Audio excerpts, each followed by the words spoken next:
1 2 1 2.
Everyone,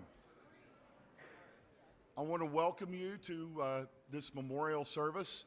These are always difficult times for us each year, but we are so thankful for all of you turning out.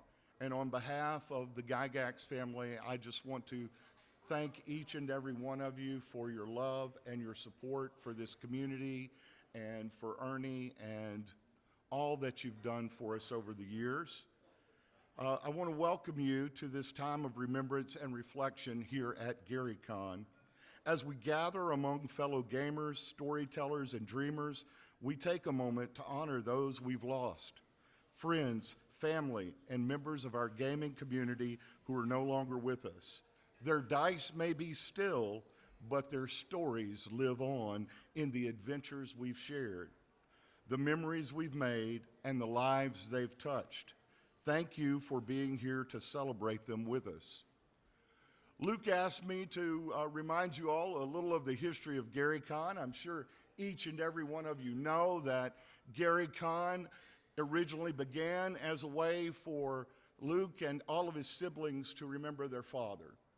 And it has evolved so far beyond that. Over the years, we began remembering other creators we've lost, but it moved beyond that so that each and every attendee would be able to remember their friends who have passed that they used to game with. Some remember parents and grandparents. Some, sadly, remember their children.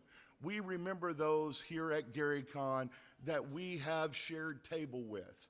And sharing of table is something that's universal to us all. Tables are where we tell stories. Tables are where we eat meals. And for those of us who love role-playing games, we eat a lot of meals and tell a lot of stories around tables. Some of us a little too much, right? And so I am thankful that each of you are here. Now, I don't know about you, but 1983 has a special significance for me personally. That was the year I started playing Dungeons and Dragons. But it was also another special year, and it was my first contact, unknown to me, with Ernie Gygax.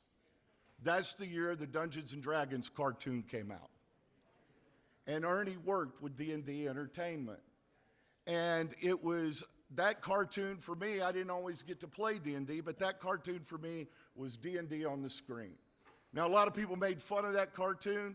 Talk to me after the service. I'll set you straight. I loved the D&D cartoon except for Uni the Unicorn, but otherwise it was enjoyable. It would not be until many years later that I got to meet Gary Gygax, and we had a wonderful interaction online. We had a wonderful interaction in person at Gen Con, and it would be a few more years before I got to meet Ernie. But here's the thing about Ernie that I'm sure anyone who's ever gamed with him knows. Ernie had one of the most welcoming gaming tables I've ever seen. Because back in 2009 or 2010, he came up to a preacher he did not know very well. And at that time, Ernie was not too fond of preachers. And he said, "Derek, I want you to come over to my house and play some games with me." And I did. I brought a bunch of other people. A year later, I brought a friend of mine from Norway over to game at Ernie's.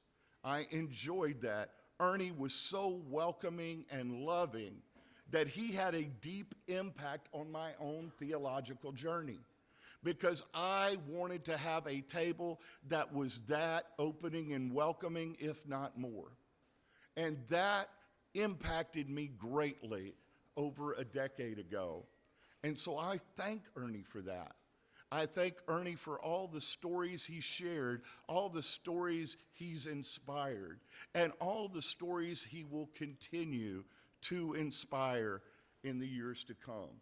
Now, today is a time where we're going to especially remember Ernie, but I also want you to take time to remember those that you've gamed with as well, those who have sat at your tables that are no longer with you.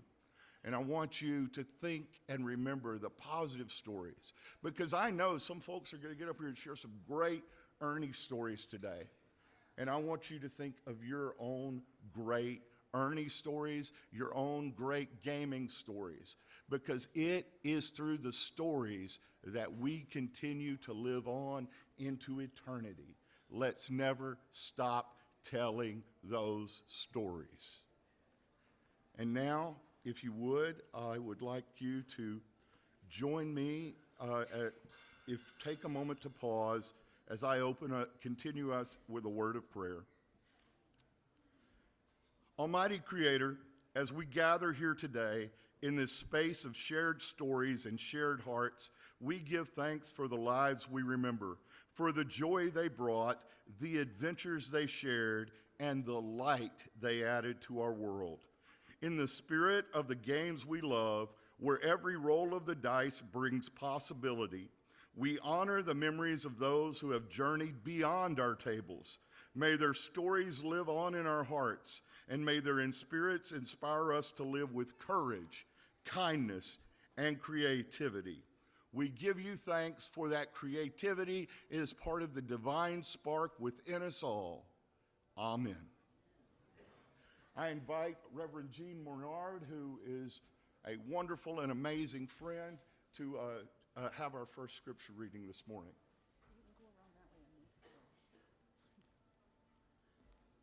Good morning. Our reading today is from the book of Ecclesiastes, chapter 3.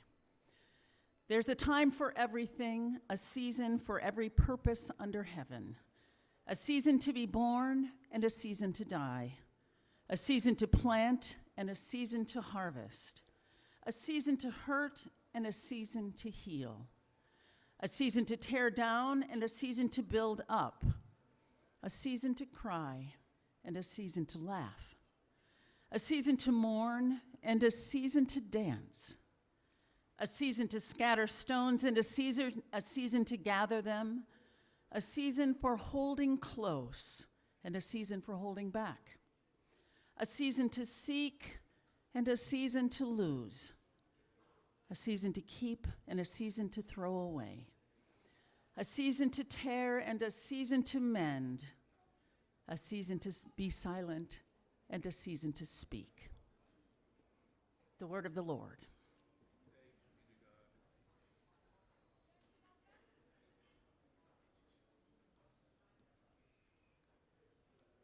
At this point in the service, we were going to include some readings from the memorial wall this year.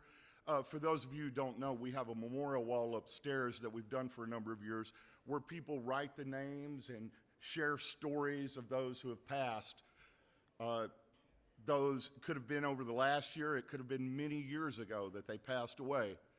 Unfortunately, this year, what happened was people just wrote a lot of names. There weren't any real stories there. So what I did is I looked up one in particular that stood out to me back in 2019. I posted it on Facebook a little while back, and this was from someone who was not real well known in our community at that time. And she wrote these words: "Gary, you told me I should become a DM when I was 12, and here I am. thank you, Kelsey Dion. Now, for those of you who don't know, Kelsey Dion wrote that back in 2019. She is the creator of Shadow Dark, one of the most successful independent Kickstarters on a tabletop role-playing game.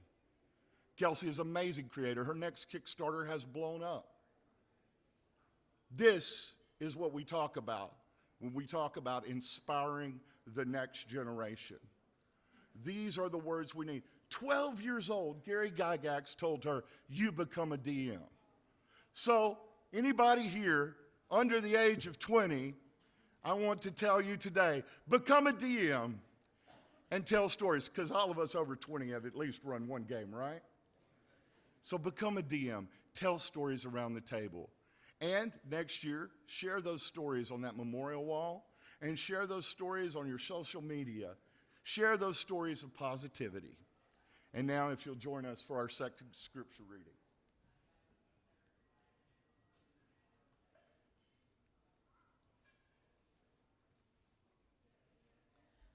A reading from Psalm 23. The Lord is my shepherd, I shall not want. He maketh me to lie down in green pastures. He leadeth me beside the still waters. He restoreth my soul. He leadeth me in the paths of righteousness for his name's sake. Yea, though I walk through the valley of the shadow of death, I will fear no evil, for thou art with me. Thy rod and thy staff, they comfort me. Thou preparest a table before me in the presence of mine enemies. Thou anointest my head with oil. My cup runneth over. Surely goodness and mercy shall follow me all the days of my life, and I will dwell in the house of the Lord forever.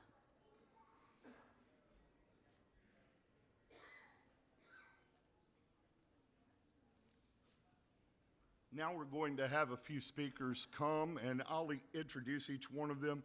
I don't know if Skip has been able to make it down here yet. There he is, Skip. I didn't see. Skip, if you'll come on up, and we will let you speak. Many of you know Skip Williams and all of his extensive work with Dungeons & Dragons over the years.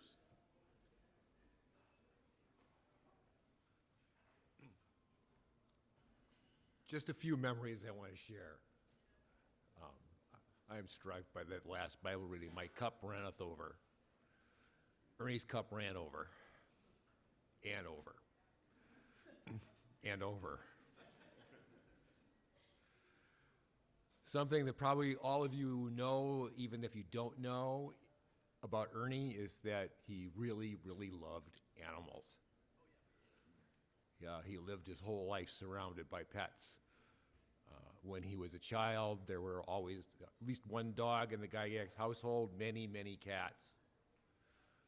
When he finally graduated from high school, which was not an easy thing for him, and somebody's probably going to talk about that later on this morning, he got a place to himself finally, and the first two things he got were a pinball machine and a beautiful Siamese kitten. And he named that kitten Pinball because he would put the cat on the glass while he played, and the cat would chase the silver ball around while he was playing. Ernie and Pinball. And then when he finally did not get a roommate and had a place entirely to his own, he started collecting cats, and I stopped counting them around 12, I think. And about that time, Ernie did not quite have enough fur in his life. He had, by that time, gotten his own office at what is now the Kilwin building downtown in Lake Geneva. He was ensconced in his dad's old office on the corner. You can see it. It's the first window that had on the angled wall there, which, let me tell you, was a great place to watch girls, or so I'm told. Right on Main and Broad. Wow, yeah. And in that office, you would not find a lot of things that you would expect a gamer to have. There weren't posters, there weren't action figures, there weren't a lot of gaming minis, but what there was a gerbil.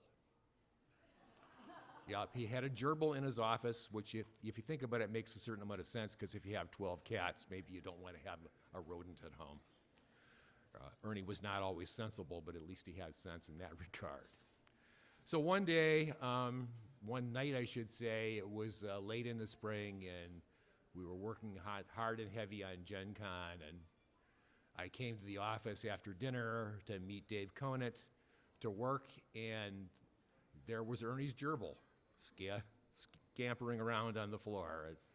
This creature was the consummate escape artist, and this was before habit trails and specialized rodent. So I don't remember exactly what he kept the gerbil in, but whatever it was, it kept escaping. And it saw me, and it vanished under a closed door. I did not know gerbils could do that, especially fat gerbils, but it disappeared, boof, into the art department, as it were. And then later, Dave joined me, and I said, we need to look out for Ernie's gerbil. And Dave looked at me like, okay. And he gave me that sort of look that he gave me that summer a lot, like, are you sure you don't want to sit down with a cold cloth on your forehead? So apparently Dave was not aware that Ernie had a gerbil in the office. But it was Dave who spotted the gerbil later on. It actually crept back into the office, and Dave and I managed to corral it. It took two of us quite some time to trap the gerbil. But we eventually caught it in a box and dumped it in our bathtub. Yes, we had a bathtub, because our office was an old apartment building, and there was a full bathroom in there. So we put the gerbil in the bathtub where he couldn't climb out, and I wrote Ernie a little memo about how we captured this intruder. And Ernie came to collect it the next morning. So Ernie and his gerbil and his animals. So the thing that I remember about Ernie the most, the thing that I'm going to miss about Ernie the most, is his laughter. Like his dad, Ernie loved to laugh, and he had a great laugh. As he got older and wider, it got even better. It was not quite a Santa Claus laugh, but it was hearty and it was infectious. And if he was prompted in the correct way, you could keep him going. Because one of the things that Ernie did is he was constantly thinking. He always had a wisecrack, he always had a quip, and if you could get him laughing, and if you were to feed him a little bit of a straight line, a double entendre, something like that, you could keep him going, and he would try to talk through his laughter. And he would guffaw and chortle, and he would get a half a sentence out. And I wish I could do it for you, but I'm not an actor. And he would just try to talk, and he could not get a syllable out between his laughter.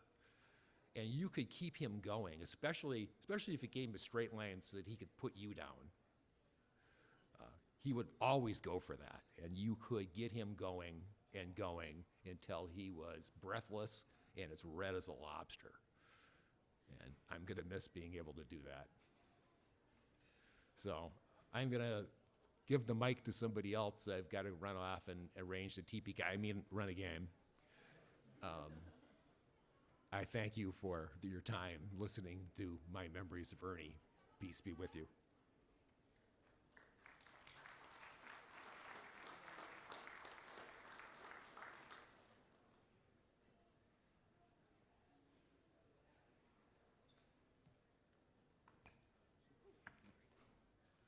I'd like to invite someone up who I know played many, many games with Ernie, Tom Wom.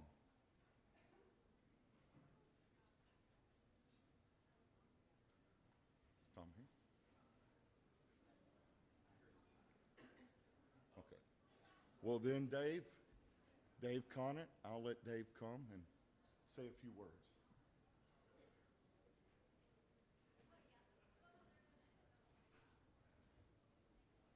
Good morning. Good morning.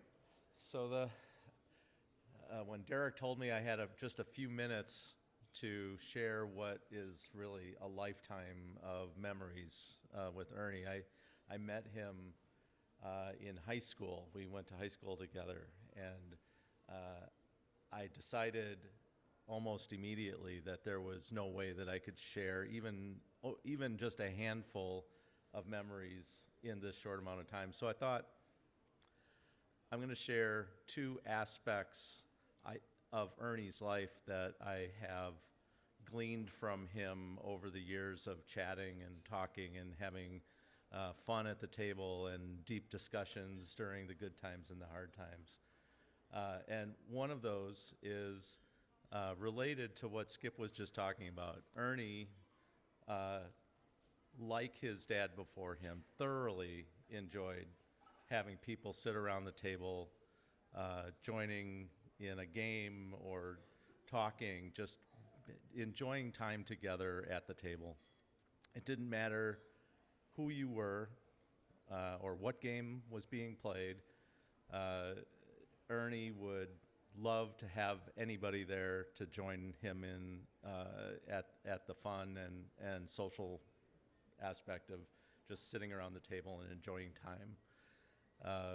That was something that I just enjoyed for, oh gosh, all my life.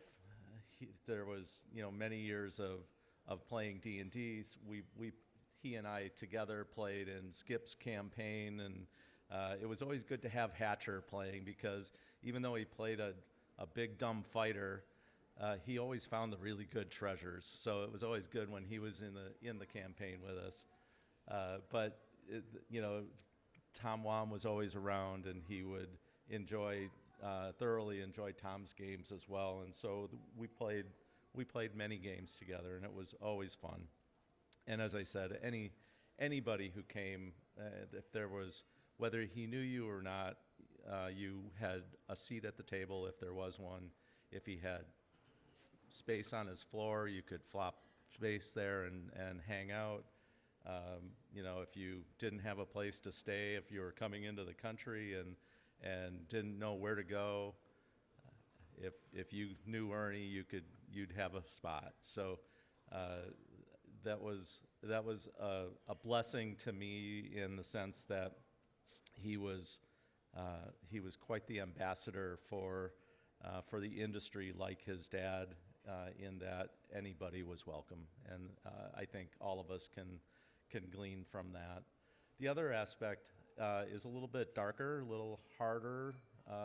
Ernie searched for things through his whole life. There was always something that he was missing, and that took him down some pretty dark roads and some pretty tough times. He and I had a number of really heart-to-heart talks, over the years, and I always knew it was bad when his Aunt Liz would call me and say, "Ernie's really hurting right now. Can you go over and chat with him and see if you can help him?" Or I hear from her that Ernie's not listening to his mom, who always had some good advice for him. So I had some good opportunities to share times with Ernie during those times as well.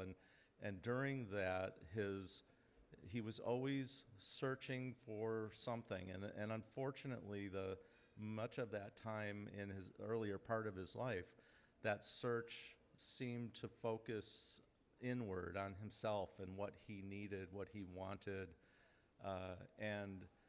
And over time, he struggled with that, because he never really found what it was that helped him to be content. Until one day, he found Donna, and it changed everything for him. After that time, he would have still had some struggles, obviously, with health and things like that, but at that point in his life, there was a totally different focus. It was never within anymore. It was always without. He was looking for somebody else and what he could do for the love of his life, for his soulmate, and always wanting to help with or look forward to doing whatever he could to be there longer and to help when he wasn't. And so I remember in the hospital on a very devastating day for him, the day after he found out that he wasn't going to be a recipient for a transplant any longer, and it was a very difficult time. But it wasn't that heart-to-heart discussion on that day wasn't one of why me, or what's wrong, or what can I do to make something out of all of this. It was, how can I, what can I do to help Donna? Is there any way for me to stay around longer that will help benefit her more, and also just to have that time together. So I'll wrap it up by saying I hope that all of us can glean something out of that by learning the life lesson of living life by looking without, not within, and having some of that contentment in life through that. And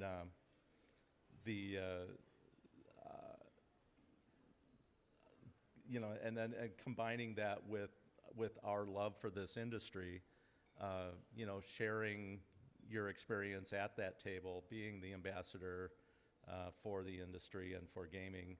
And I know that many of us have some of that ability now based on yesterday's auction. There are many of us here that have a love for sharing and for others based on the incredible results of the auction.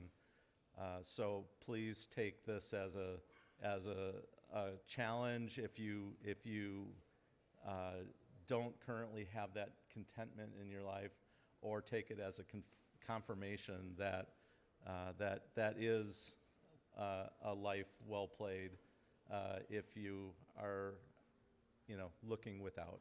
So thank you.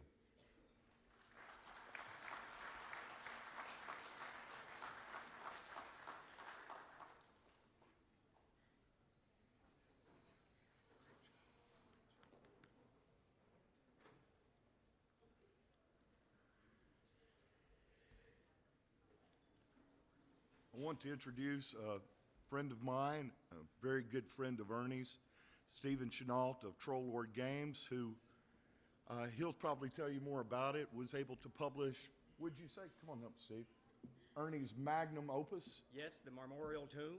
We got it out for sure. So this is Stephen Chenault. I met Ernie in 2001 at Gen Con, and if memory serves, he came up to me and said, I was at the booth, and he said, I think you know my dad, or you probably know my dad. And that started this really kind of next decade-long trip of him and I hanging out. Every time I was in Lake Geneva, every time I was in Milwaukee, we did a lot of late night walking around. Ernie had an extraordinary stride about him, and he could move at tremendous speeds when he wanted to in those days. I could barely keep up. Luckily, I was fresh from the Army, so I could, follow him wherever we went. And we did that for many, many years. Every time I came up here for the two little conventions that we were doing here, Ernie and I would go out. He would take me in. I'd stay at his house. He would feed me. He was a very, very good friend. Elise, too. She was very, very good. Had a lot of good times with Ernie. He came down to TrollCon. He was our guest of honor at the first TrollCon that we did. And one of the funniest things I've ever seen him do, he had a table of about, 12, 15 people there. He was running his massive dungeon, which I guess later became Memorial Tomb. And these guys kept going. They kept going from level to level, and they were all first level. And I was watching it, and it was getting worse, and it was getting worse, and it was getting worse. I said, Ernie, these guys are going to get killed. They're first level. You have 5 hit dice monsters down here. And he looked at me and said, I didn't tell them to go that way. And it ended as you can expect it to end. What I've found with Ernie and hanging out with him for so many, many years, he had this extraordinary ability to put adversity behind him, disappointment behind him. I don't ever remember him complaining or upset or, bitter about anything. It was this really amazing ability, I thought. And that I can encapsulate that, and I've told this story many, many times. But after his father passed, I was at his house. Once all the stuff is done and finished, I was at his house, and he was sitting in his big, easy, comfortable chair, and I was on the couch. And I propped my boots up on his coffee table, and he looked at the boots. Didn't say anything else. All he said because my dad was a cobbler. And I thought that was so prescient. That was such an amazing thing to say, and his ability to just not look back and not look at the loss that he had just suffered, and just remember the good in all of it. Thank you.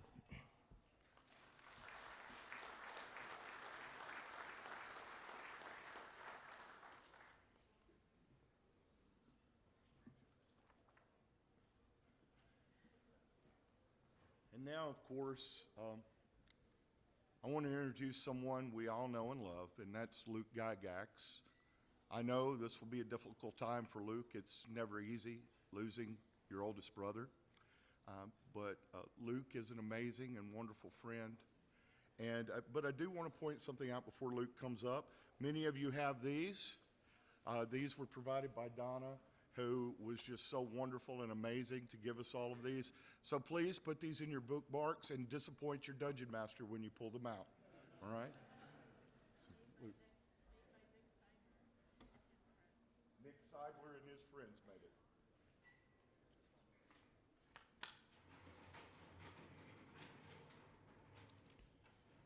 Good morning, everyone. Thank you all for being here. Very sorry that we're here today, Donna, but my sisters, thank you for coming, and all our guests that are able to be here, and any of my mom and my other sister who are unable to be here are watching. Of course, Alex, thank you for being here too, man, with your family. Appreciate it. I woke up this morning to think of some stories to say about my brother Ernie, and I had a whole flood of great memories, which was really interesting and really fun in a way, but it also made me miss him and reflect on all the good times that we spent growing up and all the fun that we had. And I know that many people here will feel the same way from the good times that they shared with him. He loved to have fun and enjoy people's company. That's what he did.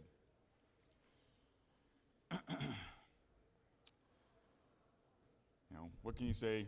Ernest Gary Gygax Jr. Right? No one really called him that. No one called him Junior. Called him Ernie. That was how he was. But looking at the dates, September 2, 1959 to February 20, 2025, seems far too short of a life. Ernie was, the firstborn of my parents. And thinking back, 1959, how old were my parents? 20 and 21. They were young. Hard to think of my parents as young, but they were. I suppose my kids feel the same way. So Ernie grew up, and when he was a toddler, they moved out of Chicago, moved back up to Lake Geneva. And my dad would take the train to work and everything. And I just remember a story my mom told me, and since she's not here, hopefully I'll get it right. When Ernie was in kindergarten, I believe, he wasn't very cooperative. He liked to do his own thing, which I think, if you know Ernie, that tracks. So the teachers were concerned because they thought something was wrong with Ernie. Perhaps he had a condition or was cognitively disabled in some way, because he hid under his desk and refused to read. And when they tried to teach him the word "the," he would just say "ta-ha-uh," and he wouldn't say the word "the." So of course my mom wouldn't have any of that, and so she swatted his butt and taught him how to read and made him pay attention, and eventually forced him to read. And it turns out the school psychologist said, well, actually, he's quite gifted. He's just really bored at school. And so kind of like my father, who was also a black sheep and didn't like to follow the rules. I think that tells us a lot about Ernie and his personality from a very, very young age. So Ernie meant a lot to the world as the first adventure along with Elisa. They played the first game of Dungeons and Dragons with my father as the DM, this revolutionary concept. So Ernie was the first adventurer trekking through epic adventures and stories He's kind of a leader in that sense, kind of leading the way, carrying a torchbearer for us. I still kind of have some fun stories. And what I thought about that was, sure, all the playing and his iconic character Tensor, and just how wild and open things were. He was adventuring in Castle Greyhawk, and there was my dad. If anyone's seen Appendix N of the Advanced Dungeons and Dragons Dungeon Master's Guide, you'll know my dad liked Edgar Rice Burroughs' The Mars series, John Carter of Mars. Well, there was a portal to Barsoom, or Mars, and Ernie, as Tensor, was a magic user. If you remember old school D&D, that meant he could probably have a dagger, and he had a D4 for hit points, right? Not a fighter. No armor. You can't wear armor and cast spells, but he ended up in Barsoom. And there was these carnivorous apes, white carnivorous apes. And if I remember correctly, I think they have 4 arms or something horrible like that, right? And big vicious teeth. So he had to climb a tree and fight off a carnivorous ape with a dagger.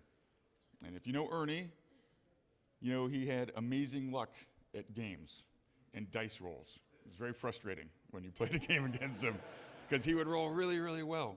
And so Tensor survived, and and gained some ranks of fighter. And so that's why the spell Tensor's Transformation allows wizards to gain some ranks in fighting, right? Because of that actual story, that gameplay that he did. And I just thought that was a fun story, and also made me go, my dad really was a cruel dungeon master to do that to somebody. But he made it through there. And gaming was something Ernie did well and loved all throughout life. And he shared that with so many people and made many, many happy memories. Other things that, maybe those of us who know Ernie only as a gamer don't realize is that as a young man, he played the violin. And he liked to play the violin, I believe. I mean, you guys can correct me. I'm 11 years younger than he was, and I think he gave up playing the violin in high school when he was probably at the age of 16 or 17, so I would barely remember that. He managed the Dungeon Hobby Shop, and we're talking way back when it first opened.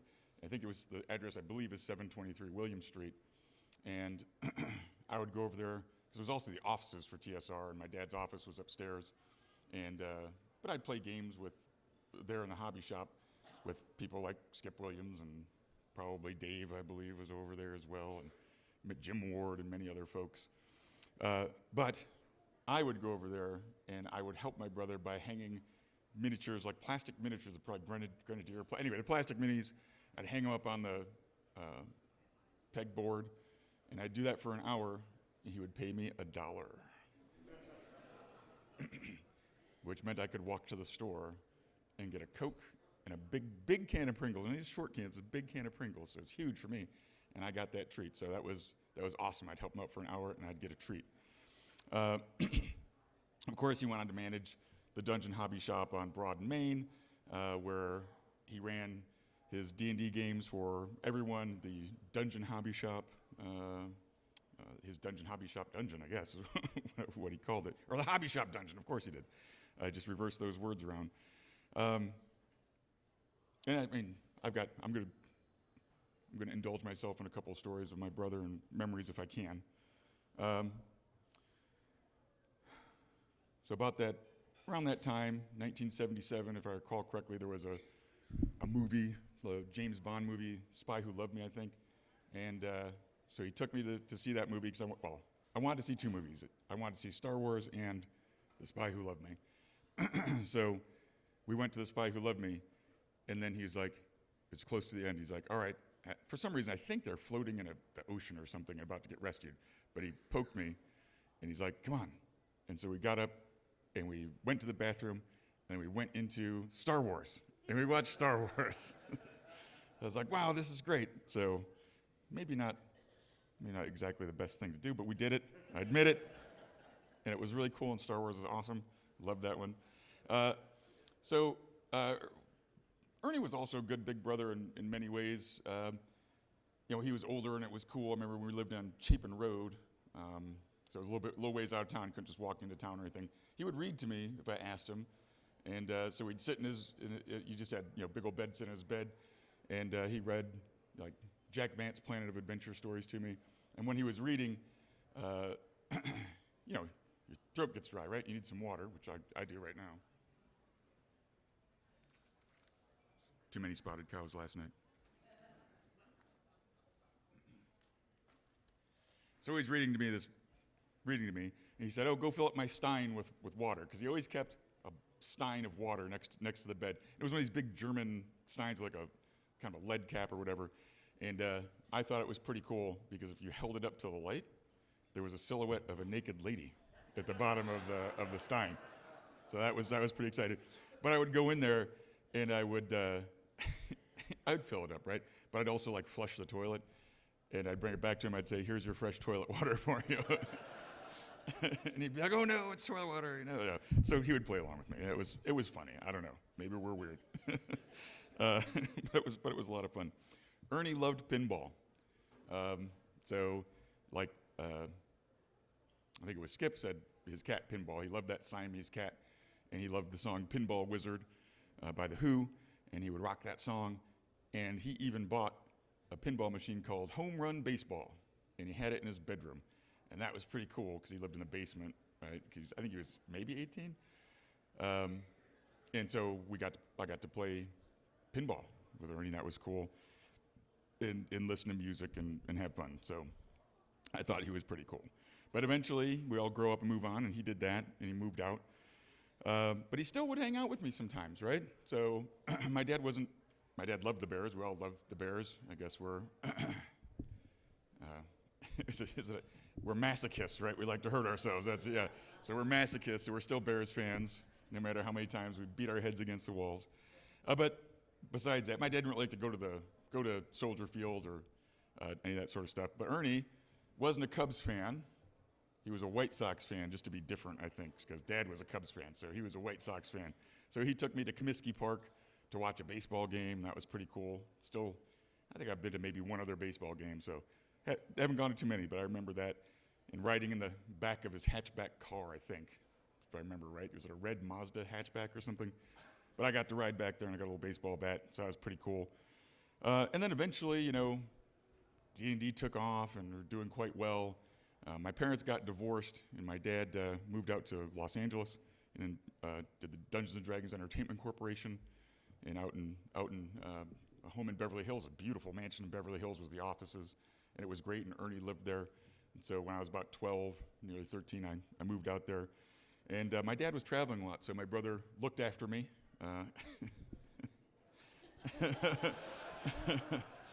Fortunately, John Beebe was also there, who was older and wiser, and so he'd make sure I actually was fed and things like that. No, I'm just kidding. Ernie was good, but he was good in a lot of ways. But when he would take me out to eat, sometimes he would say, "Well, here's something people don't know either, probably." Ernie was a vegetarian for like 16 years of his life, and we talked about how much he loved animals. When he was in high school, they took, I don't know why a school would do this, they went and visited a slaughterhouse on a school trip. Yeah, probably not, it wouldn't fly so well now today, would it? But it was 1976 or 5 or something like that. And so poor, sensitive Ernie, who was, you know, always wore his, you know, heart, you know, out in the open, saw pigs being killed and how they do it. And it's pretty gruesome, I won't go into it. But that definitely affected him. And so for many, many, many years, he would not eat meat. And of course, he had all these animals and he loved them and he was very sensitive to that. So he would make me eat vegetarian food when he'd take me out. I was like, no, this is awful. And it was horrible. But I think he took me to like the Good Earth restaurant. And I'm like, oh man, can we get a steak or a hamburger, please? But he didn't. And he was just, you know, that was it. But I guess he was broadening my horizons, right? So that's all right. He loved to play Titan. I think we know he's a consummate game player. And in Titan, you know, it's a lot of rolling D6s, right? You could have Ernie backed up in a corner, and I swear he would just roll nothing but high numbers and kick your butt anyway. So I always hated that. But he was a good player. So, you know, that's kind of the kind of guy Ernie was, you know, outside of gaming. But I have a ton of cool gaming stories too. I'll try not to take too long. I'll remember that he let me play D&D, and I was a kid, like 6 or 7 or something like that, and he would let me play with other guys at the hobby shop, even if they were, they were like, oh man, I gotta play with this stupid kid, because they were probably also in like teenagers or early 20s and maybe from the Great Lakes Naval Station, so I get it. I at that age, I would have thought it was difficult. But I rolled up a character, 3d6 in order, and I had made a magic user. And of course, it was a chaotic, evil magic user because that sounded cool. And the first thing I did when I was crawling up to the dungeon, back in those days, you had to explore, find the dungeon, and find a way down there. Well, I observed a little head poking up out of the ground. It was identified as a kobold. Well, I just figured, okay, I'll just like low crawl up there and put a dagger to its throat and make it tell me what's going on, because I capture stuff, right, back in the old days. And so sure enough, I did, and I had rolled a 15 for strength. It's pretty good as a wizard. So I was able to yank him right up out of the hole and talk to him. He's like, yeah, of course, you're the boss, anything you say. And so I went down, I had a sleep spell, I rolled pretty good on that, random spell selection, and I slept all the kobolds and tied him up, and I woke him up, and I said, hey, you got to, listen to me, I'm your boss now, you're going to come with me. It's also pretty common in old school D&D. And sure enough, and I made the guy that I caught, for some reason, I named him Briark, because that was in, if you remember, B2, Keep on the Borderlands, that's one of the rumor tables in there. Briark is I Surrender and Goblin or something like that. So that was in my mind. I must have read it. And so he was Briark, and he ran the kobolds around, right? He was like my number 2. So I decided, well, I can teach him spells, right? I can make him my apprentice. A kobold. Those of you who are gamers, that's pretty ludicrous, right? So I rolled his intelligence like 3d4, and I got 10 or 11. So he could learn a spell, right? He could do it. He was pretty smart. And sure enough, I taught him a spell. I taught him Charm Person. He was able to learn that one. And he made me have my experience points and then have them again. So it was 1/4 of experience points when I'd adventure with Briark. We'd go out there. But he eventually learned, he got a first level of spell casting and was able to help out. So there was a shaman in the town, and the shaman didn't like the fact that I was evil and I had done some stuff. So he called me in, and I think it was going to be curtains for me, right? I was going to be imprisoned or something awful. So I said, okay, well, no one's paying attention to my kobold, right? It's like, no. I said, cast Charm Person on the shaman. He's like a 9th level spellcaster or something. He rolled a 2, so he failed his saving throw, and I charmed him. And so I said, hey, buddy, thanks for calling me in here. You wouldn't happen to have some extra magic items laying around, would you, that I could take? Oh, yeah, sure, pal, no problem. So I fleeced him, took as much as I could, and ran for it, and ended up living in a section of the dungeon. Anyway, that's just a great story of Zorko, my magic user. And I got to, years later, when I was out of the army for the first time and back home and going to college, he would run the hobby shop dungeon there, and I got to play Zorko again and carry on those adventures, and it was really a great time. So that's something a memory I treasure and love. And of course, we worked on The Lost City of Gaxmore together, which Steve published, so thank you, Steve. It was a lot of fun working on that. And how I got roped into that was he was running the dungeon hobby shop, he was running the game guild, and he ran a game at the game guild, and he worked for Margaret Weiss, that was her shop.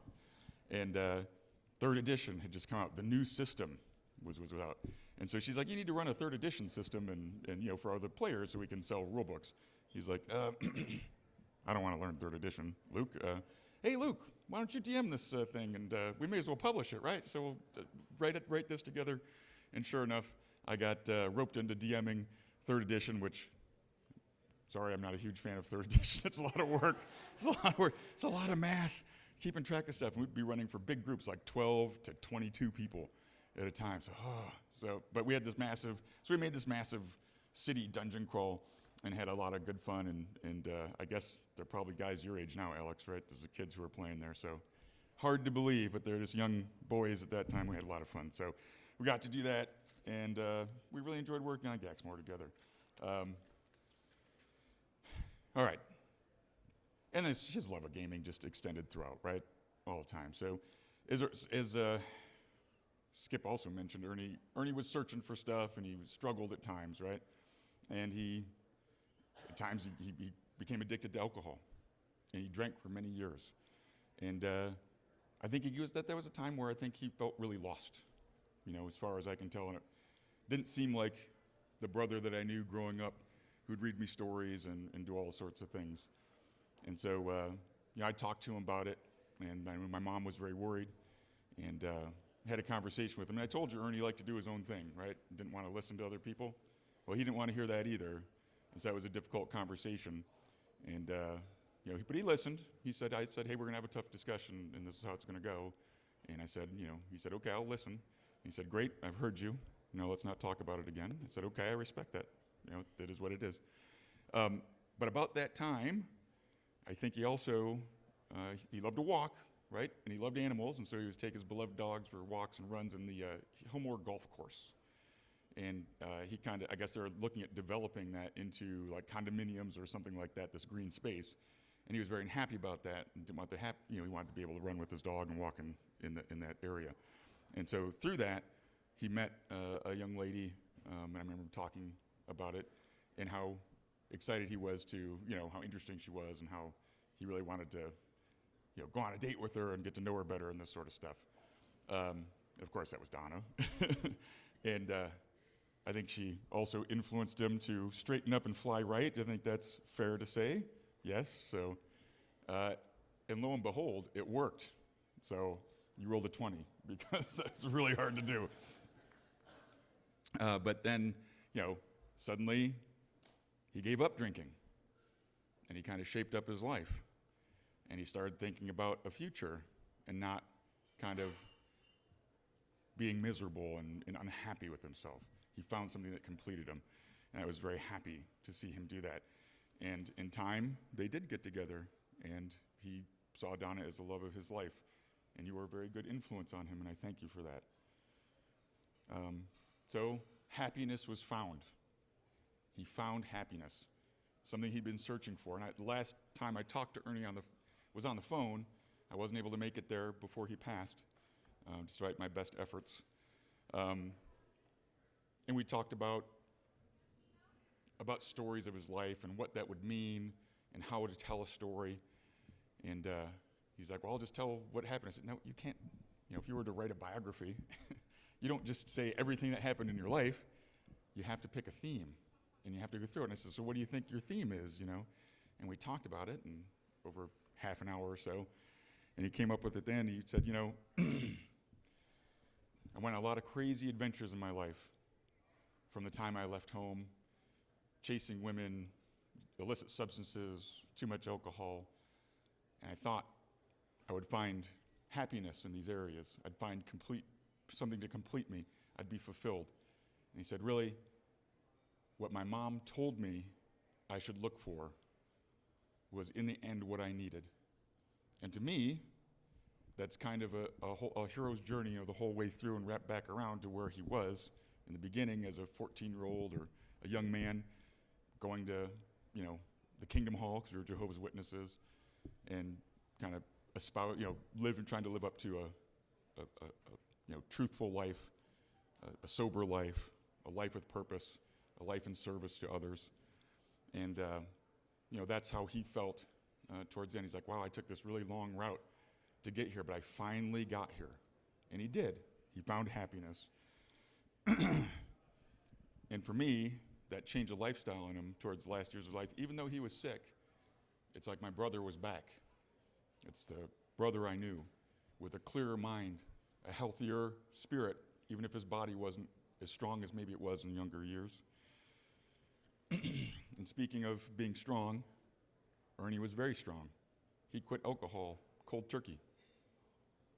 That's not an easy thing to do. He was sick. Doctor said, hey, family, he's not going to make it very long. And that was like 2 years ago or more. And he'd go into the hospital, and he'd have these long stays, and they'd count him out and say, there's no coming back from this. And then he would be back home, stronger than ever, talking about running games at, and publishing stuff, and coming to Gary Con or whatever convention it was, and being with people, inviting people into your guys' home, and welcoming them and playing D&D, not a 4-hour game, not a 6-hour game, but like 10 hours, right? 10, 12 hours. This is a guy who has an IV drip of dobutamine, which is you're supposed to have that for like maybe 6 weeks. Like, that's it. 15 months he did that. 15 months. So he kept on rolling those saves, right? And so eventually there's a time when even the best constitution and the best luck and die rolling can't help you out. And but I just take comfort in the fact that he's with my dad, and they're on a new epic campaign together, rolling dice and making adventures and good memories. So let us not be sad today when we're thinking about Ernie. Let us remember the good things, his love of the game, his love of animals, the kind things that he did for others, the laughter, right? Even if it was sometimes ribald laughter, it was still, he had a great laugh. And he loved to make jokes and be with people and share good food and drink and camaraderie like our dad taught us. I really don't think I can say anything more than that or better that encapsulates how I feel about my brother. So thank you all for being here today and making this time better. Oh, thank you for reminding. So we collected some signatures for Ernie from all of our guests that were here, and there's space above. So if you want to hang this at your house or put it somewhere at your house where people who come to visit and do things, we can do that. And we also took one of those beautiful, these are our guests, the special guests at the convention. And we also had one of those beautiful paintings, draw images. I believe that was Rick Hershey who did that, and he did an excellent job in like no time whatsoever. He turned it around. It was amazing. And we had them sign that, and we auctioned that yesterday, and so we'll have some to help out, because I know it's difficult, and the generosity of the community is there for you. So thank you all for coming. Thank you for being here, and we'll go ahead and conclude the ceremony and wrap up, and we'll get back to Gary Con. So again, thank you. Really appreciate you being here. Have a wonderful, wonderful day.